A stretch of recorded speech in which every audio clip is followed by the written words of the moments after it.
Bonjour à tous, ben voilà, on est dans la serre à légumes, donc elle est consacrée vraiment à tout ce qui est semis et plantation.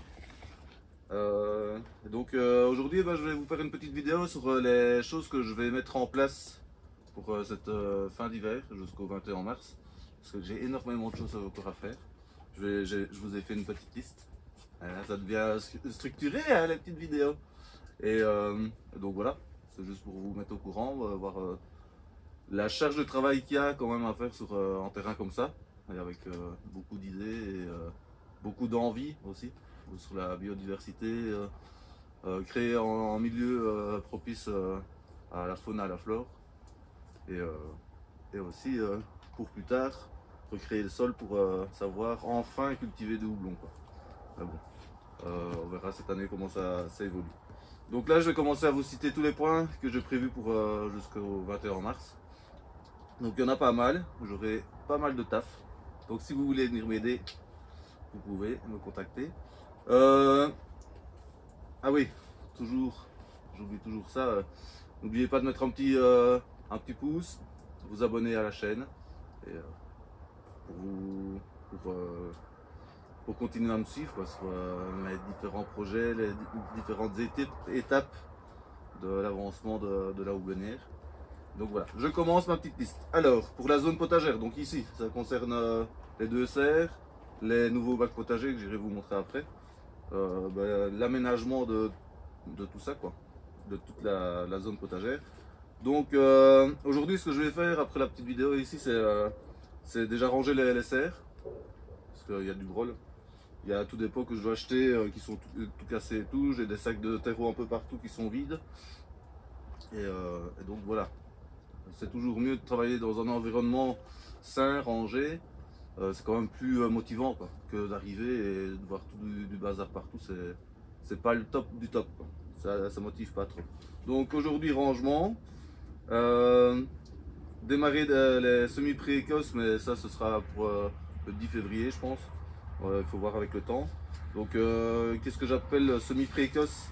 Eh ben, c'est tout ce qui est légumes feuilles, donc épinards, laitue précoce, la roquette, la mâche, les chicorées, le chou chinois, pak choy, bête et blette ou blette.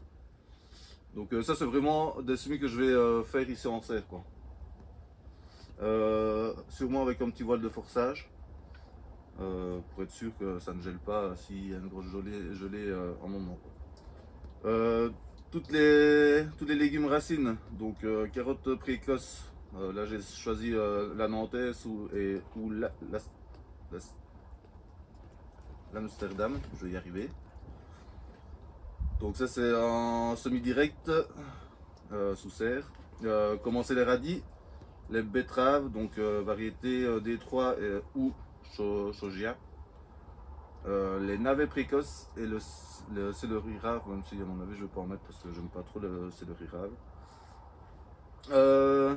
Les légumes à fleurs, je vais commencer tout ce qui est chou déjà, toujours en bien les protégeant, hein, parce que même si on a une serre, on est quand même dans les Ardennes belges, donc il peut encore avoir des belles grosses gelées au mois de février. Surtout qu'on dit souvent que le mois de février c'est le plus froid de l'année, donc il faut faire attention à ça, il y a des risques. Les légumes fruits, les tomates, aubergines, mais ça ce sera beaucoup plus tard. L'année passée j'avais commencé fin février je pense à faire des semis à l'intérieur chez moi, donc au chaud.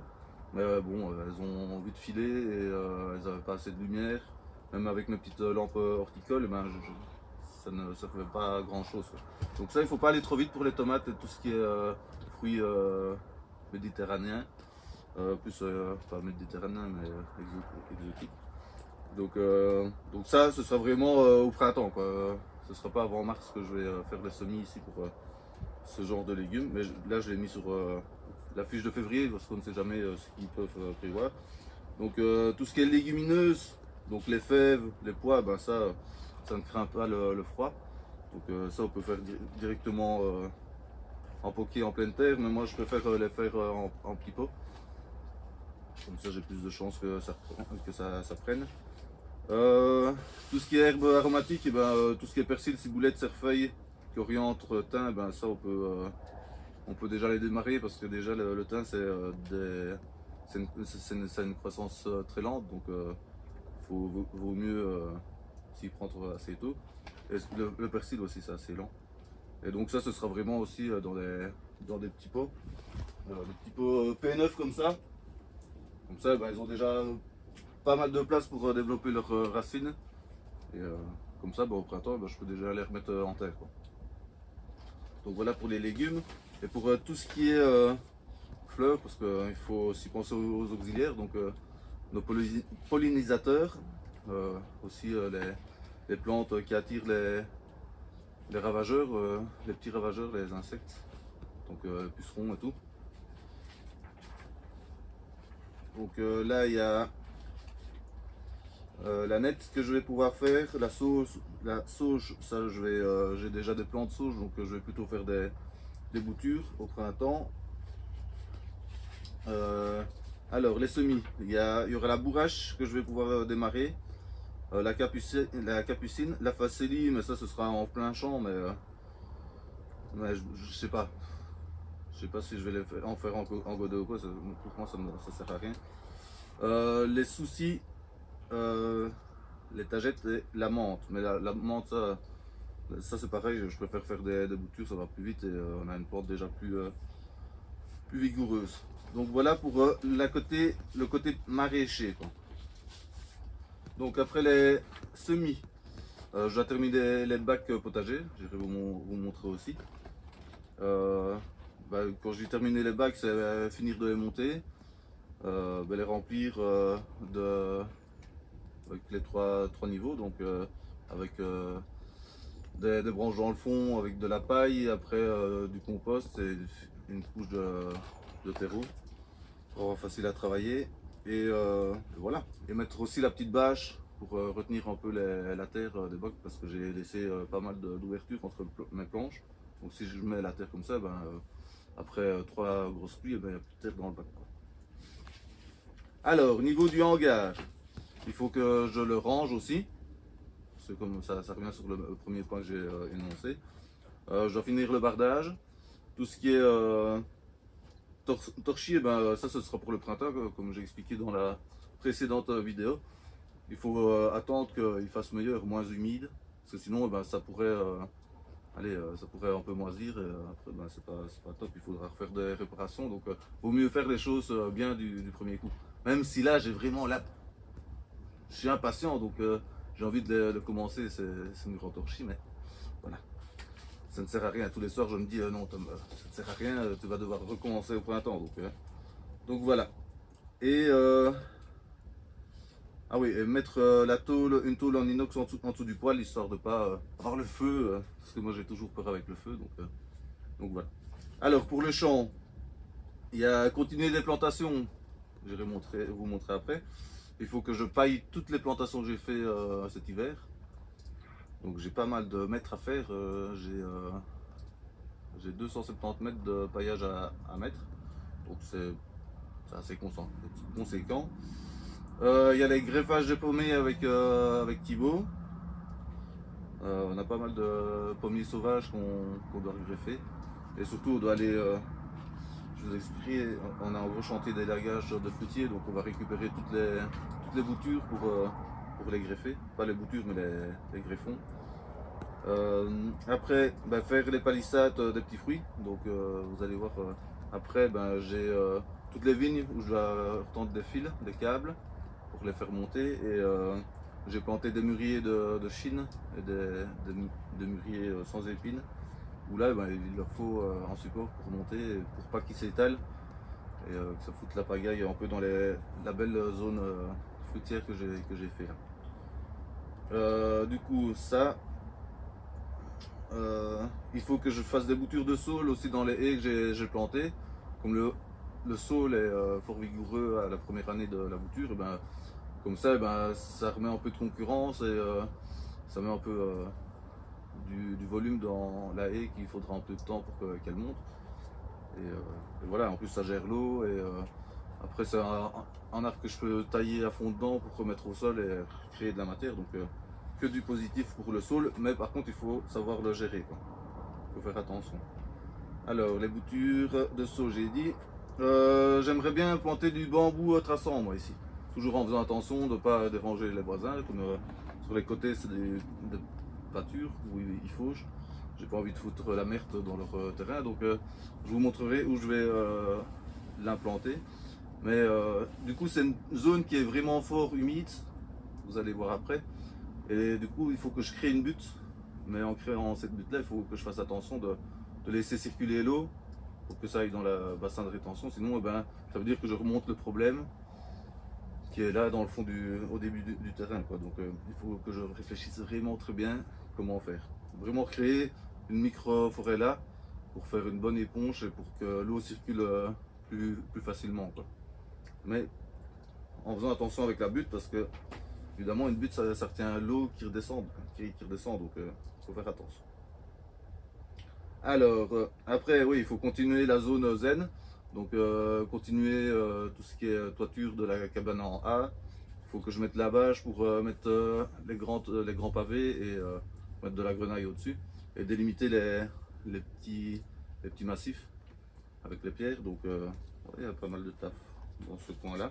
Et surtout, il faut que je rescie des planches pour faire les bardeaux de bois, pour faire la toiture, quoi. Donc pour le champ, eh ben, c'est ok. Je pense que j'ai tout dit pour cette période de janvier à mars. Et aussi, il faut que je compte dans mon planning tout ce qui est hors de la houblonnière. Donc tout ce qui va me ramener un peu d'argent pour continuer les projets et tout. Donc j'ai compté au minimum un jour par semaine à l'élagage, parce qu'il me reste encore 1 hectare d'élagage à faire. Des branches. Avec ça, ben, il faut que je compte que sur une semaine, j'ai 1 jour et demi à l'école où je donne cours. Et il faut aussi que je ne fasse attention à ma fatigue parce que là, on n'est même pas au début de la saison et je me sens déjà un peu fatigué. Ça, il faut que je fasse attention parce qu'après, j'ai plus de motivation. Donc, il ne faut pas que je me casse dès le début. Je dis ça parce que je suis des cours du soir pour avoir mon CAP, donc mon certificat d'aptitude pédagogique pour ma partie professeur. Et là, c'est 2 soirs semaine, c'est à Namur, donc il me faut 45 minutes pour y aller. Et c'est 3 heures, quoi. Donc je dois faire attention de ne pas faire des trop longues journées en journée, comme c'est en journée. Et pour savoir récupérer les lendemains, savoir venir travailler dans les différents postes que j'ai à faire, quoi. Parce que là, ce que j'ai pas dit aussi, c'est la création de cours pour mes élèves. Et voilà, je pense que avec 24 heures sur une journée, j'ai déjà pas assez. Comme je dors déjà 6 heures, ben, voilà, 24 heures moins 6 heures, ça ne fait plus que 18 heures par journée. Après, il faut compter les temps où on mange, où on s'apprête, où on prend un peu du temps pour soi. Donc ça reste plus beaucoup et il reste plus beaucoup de temps, quoi. Bah bon, on va y arriver, hein. Force et courage. Là, bah, je vais vous montrer un peu toutes les zones que je viens de vous citer pour vraiment vous montrer en visuel des choses à faire. Voilà. Et aussi vous montrer un peu l'état du terrain parce que vous montrer comment c'est pas fort agréable de travailler dans des conditions comme ça. Donc il faut que je pense vraiment à d'autres systèmes pour faire circuler l'eau sans qu'elle me gêne dans mes déplacements sur les zones que je vais travailler. Et donc voilà. Et ben, je vous montre tous les postes. A tout de suite. Donc voilà la première serre à semis et plantation de légumes. Donc vous voyez mon poste de rempotage et de travail des semis, c'est un peu le carnage. J'ai prévu des sacs poubelles pour évacuer vraiment tous les petits godets comme ça qui pètent hyper facilement. Vous voyez, j'en ai racheté l'année passée des bons qui ont une mémoire de forme et tout, ça c'est nickel. Et donc vraiment ranger tout ça. Ça c'est toutes les boutures que j'ai fait. Je vais enlever le paillage des zones ici pour remettre un peu d'amendement ou du compost et l'intégrer au sol. Ouais, il faut que je refasse un poids ici au bas de la porte de la serre parce que j'ai la tirette qui a pété. Donc du coup, eh ben, la bâche en levant et ça tire sur la bâche. Après, il y a déjà des trous là qui se forment. Et donc voilà. Ici, eh ben, on est sur les nouvelles zones de culture, donc en bac. Donc j'ai fait ça pour contre les lièvres, parce que j'ai énormément de lièvres qui viennent me bouffer toutes mes petites plantes. Et aussi pour être hors de l'eau. Vous pouvez voir, c'est des petites rivières quoi, que j'ai ici sur le terrain. Donc c'est vraiment ça que je disais, que je dois détourner toute cette eau là. Mais maintenant j'ai pas envie d'aller déranger Didier et Arnaud dans leur champ, qui est déjà fort flotteux aussi. Donc il faut vraiment que je réfléchisse à tout ça quoi. Donc ici je dois terminer le grand bac. Je vais me prendre un peu de recul. Ici c'est un grand bac pour tout ce qui est tomates, aubergines et tout.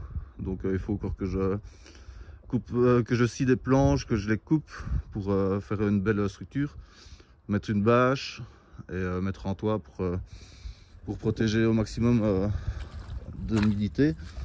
Et voilà, il faut que je règle le problème ici de la flotte, quoi. Donc terminer ce bac-ci. Donc terminer, c'est remettre des planches, mettre la toile, le géotextile, mettre les différentes épaisseurs, donc carbone, azote et terre de finition pour planter. Ici j'ai fait une grosse butte de compost pour mettre tout ce qui est courgettes, courges, les différents bacs, hein. Ceux-là ils sont quasiment finis, il faut juste remettre un peu de matière organique dedans et remettre la petite couche de terreau. Donc dans la deuxième serre, ici c'est le carnage, c'est la piscine. Je comptais récupérer tous les fraisiers que j'ai mis l'année passée pour refaire des jeunes plants et les mettre sur la bande, la première bande de fruitiers. Vous voyez, en plus c'est bête parce que c'est vraiment de l'eau qui est vraiment toute noire, qui a vraiment énormément de matière, de nutriments là-dedans. Bon, maintenant ça enrichit mon sol ici dans cette serre. Mais bon, ici c'est la serre de bouturage pour l'été. Et c'est le bordel de A à Z. Et il faut que je nettoie toutes mes anciennes plantes de tomates et tout ça quoi. Donc ici je voulais faire ça aujourd'hui, mais à mon avis je vais l'avoir dans le cul. Sauf si je marche sur les bandes de plantation. Je ne sais pas, je vais voir. Je vais déjà ranger. Putain, j'ai déjà les pieds tout trempés. C'est la piscine. Donc voilà. Ici, il y a déjà une zone de plantation où j'ai paillé, casser un peu les mottes, les grosses toquilles de terre. Et pailler, histoire de ne pas avoir de l'herbe qui étouffe tout. Alors, ici, on a la plaque pour mettre en dessous du poêle. Ici, c'est relativement rangé. J'avais rangé fin de saison de l'année passée. Voilà le petit coin, la petite scierie mobile, avec mes petites planches pour le bardeau que j'ai déjà scié. Alors, le hangar, rangement du hangar pour aujourd'hui. Je vais ouvrir la porte. Il faut que j'arrive à ranger tout. Parce qu'évidemment, il faut continuer le bardage, les structures pour le torchis. Donc, travailler ici avec tout ce bordel-là, c'est un peu chiant. On doit toujours faire des détours pour savoir travailler correctement. Et donc voilà. Faire du bon rangement ici, quoi. Donc tout ce qui est du paillage, voilà, là j'ai commencé. Après j'ai arrêté pour continuer les plantations. Mais vous voyez, j'ai pas mal de longueur, hein. Ça va jusqu'à la cabane là. Et je vais remonter jusque là. Et refaire vraiment tout la partie ici qui est des petites zones de micro-forêt. Vous voyez, même avec l'eau, il y a tous les arbres qui bougent. Donc au printemps, quand il fera moins humide, il faudra que je redresse tout ça. Et voilà, il faut que je paille aussi ici. Vous voyez toute la flotte, quoi. Regardez comment ça bouge. C'est impressionnant, quoi. L'eau, c'est la vie, comme je dis, mais quand il y en a trop, c'est plutôt l'inverse qui se passe, quoi. Ça, ouais, c'est pas top, quoi. Évidemment, là de l'autre côté, il y a aussi l'autre haie que je vais planter, qu'il faut pailler, et voilà.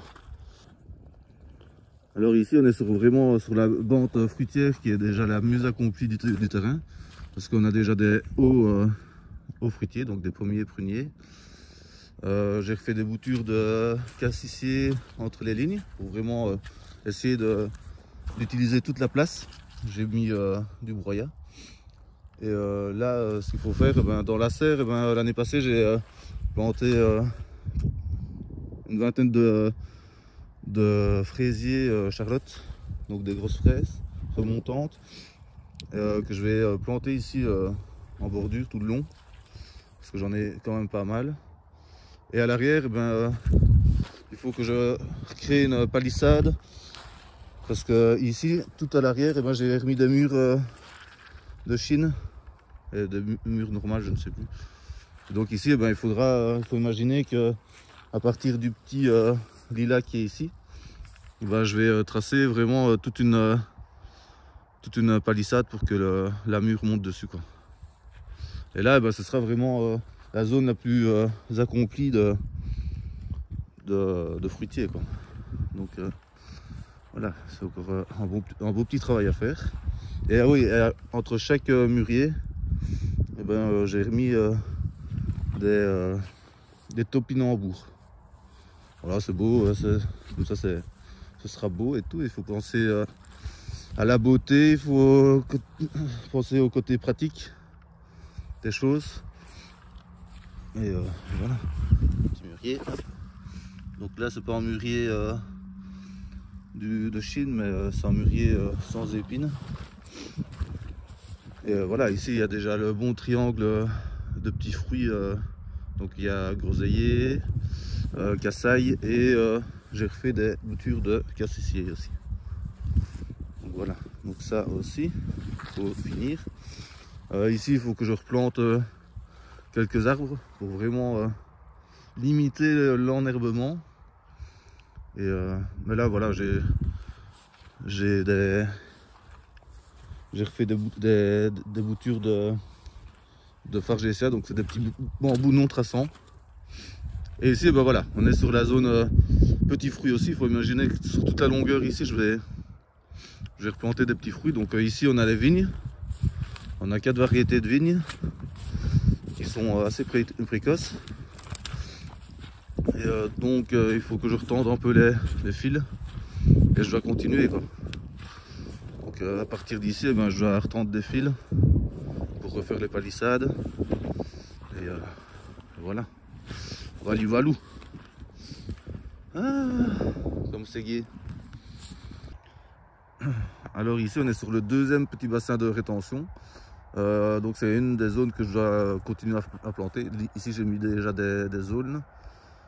Et après, vraiment continuer avec des arbres pour bien faire une belle haie bien dense qui va faire éponge pour l'eau et refaire plein de matière que je vais pouvoir broyer et remettre sur mes zones de culture plus tard.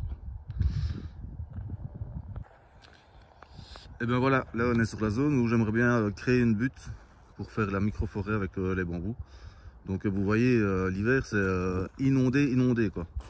Donc maintenant si je fais une butte, il faut encore que je réfléchisse. Si je fais une butte, il faut que je laisse passer l'eau pour que ça ne reporte pas le problème ici au-dessus, quoi. Donc qu'on n'ait pas toute cette flotte là ici, quoi. Donc quand je vais créer ma butte en longueur, il faudra que je fasse des coulées d'eau dans la butte pour laisser passer l'eau, un maximum d'eau pour que ça retourne dans le bassin de rétention là. Et voilà, mais ça à mon avis, vu le terrain, je ne saurais pas le faire avant le printemps, quoi. Mais bon, c'est une idée que j'ai. Et voilà. Parce que si je mets le bambou là-dedans, il va pas du tout supporter ça, quoi.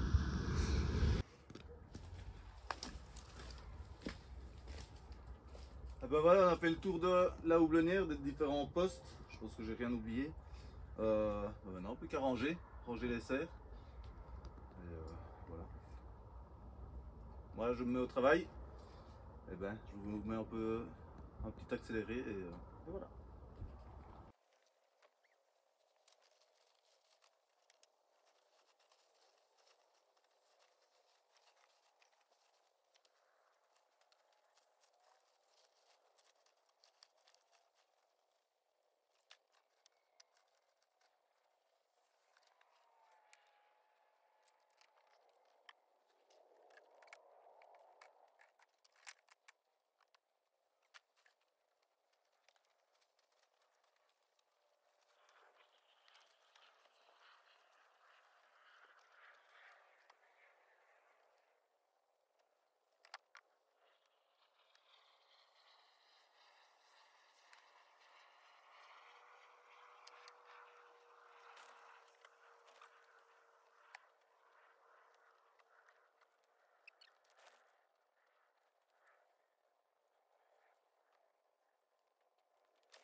Avec les carnages aussi.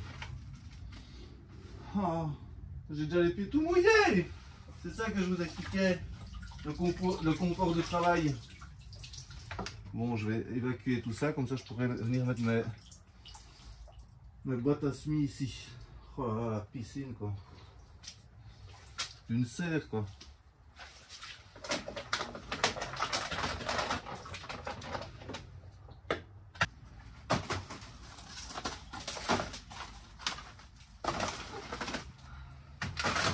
Et j'ai laissé tout de sécher toutes ces plantes, quoi, tous les petits fraisiers et tout quoi. Oh là là.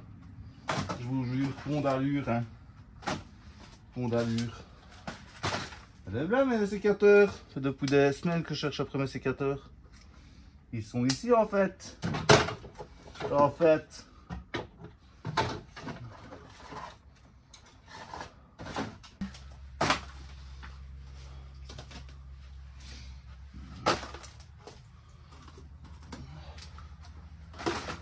J'ai les pieds tout mouillés. J'ai les pieds tout mouillés. Ah ben au moins, c'est pas, ça n'a pas séché durant l'hiver, hein. Putain. On a vu là, c'est de la merde. C'est de la merde. Voilà. Mais regardez un peu tous les fraisiers que j'ai moi ici. Que je vais devoir transplanter pour mettre sur... Pas mal, hein. Donc variété Charlotte et il y a des maras des bois. Donc voilà. Les bacs de bouture, je vais mettre de la toile comme ça histoire que ils aient une réserve d'eau. Ça soit un peu humide. Putain, il faut que j'aille jusque là-bas, mais pas moyen avec la toile. Bon, soit j'ai déjà les pieds mouillés. Donc, hop. Ah, ça monte dans les chaussures. Allez, viens là, toi. Ah, la bière.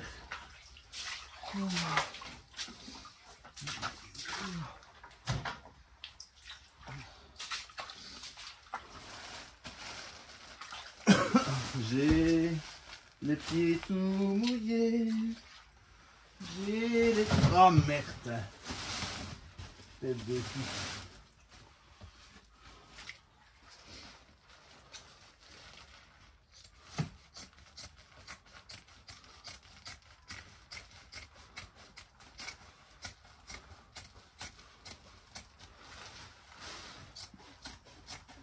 Hop.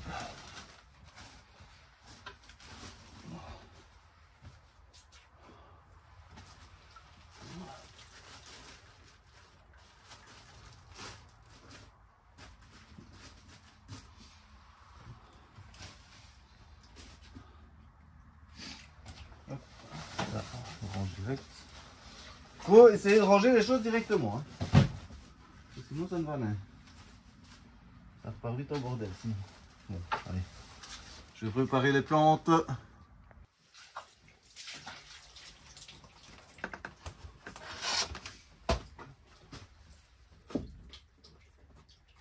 Bon, la prochaine fois que je viens dans cette serre-ci, je mettrai mes bottes.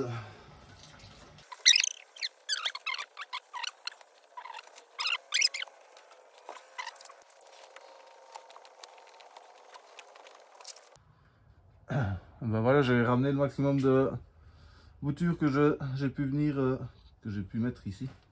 Donc maintenant, je vais aller en mettre autre part. Donc voici une autre zone de stockage pour les plantes. Donc je prends un peu tout ici.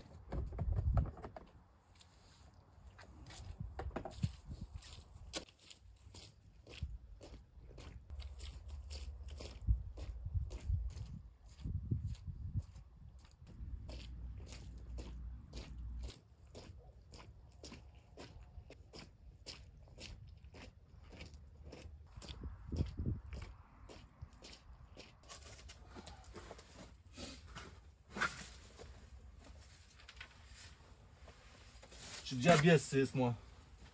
belle table et je m'amuse à me croquer dedans encore.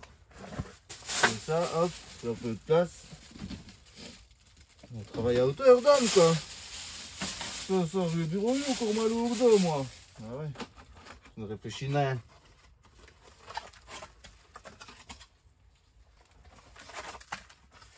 Quand même plus simple hein, dans des Joe. Tête de zizi. Regardez, comme ça va plus vite. Confort de travail les gars. Toujours penser à son confort de travail. C'est quand même plus agréable. Tu peux travailler hein, en mi-temps croquier là. Là je récupère le terreau. Parce que ce serait bête de le jeter quoi. Regardez tout ça. Donc je remélange avec un peu d'amendement. Et ben voilà, la serre à semis est rangée.